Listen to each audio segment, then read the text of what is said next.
Ngucanio ya mĩario nĩ thamakire mbere ya kamĩtĩ ya Senate ĩrĩa ĩrũgamĩrĩire mbeca cia mũingĩ na kanjũ ya magavana nĩ ũndũ wa mũbango ũrĩa ũrahũthĩka kũrogota magoti.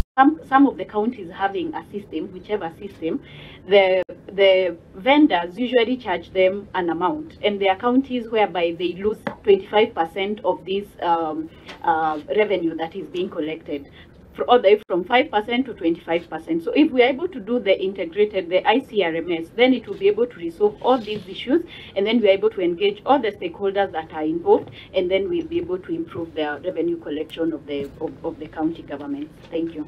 Kũringana na kamĩtĩ ĩno, mũbango nĩguo ũcũngĩrĩirie gwĩkũrũka kwa magoti marĩa mararogotwo thĩinĩ wa makaunti, kuona kĩgĩna kĩrĩa kĩrarogotwo kaunti-inĩ nĩ gĩikũrũkĩte na gĩcunjĩ kĩa 25 na kwĩna ũhotekeku kĩgĩna gĩkĩ no gĩgũthiĩ na mbere na gwĩkũrũka angĩkorwo thirikari ndĩkũgathĩka mĩtaratara mĩerũ. We know the fears that maybe COG may have in terms of somebody getting into the county and controlling the systems, but I think it is misplaced because they will still have autonomy in terms of revenue utilization.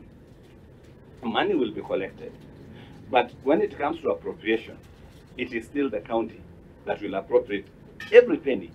Gũbuatĩrĩra kwa rĩendekithia rĩa bũrũri rĩa kwenda gũcenjia mũbango wa kũrogota magoti ũrĩa wandĩkithirio mwaka wa 2012, kanjũ ya magavana nĩ ĩreganĩte na rĩendekithia rĩrĩ kaimana.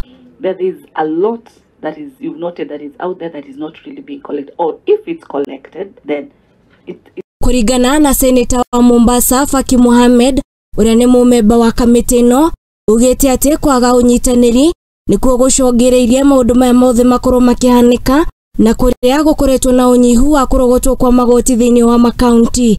But how that revenue is collected, and in my opinion, Treasury and maybe KRA, they have the requisite expertise and experience to determine which may be to advise the county government which will be the best system that they might have in the collection of their revenue. Okay, so I'm saying that the consultation, they have to consult Treasury and KRA.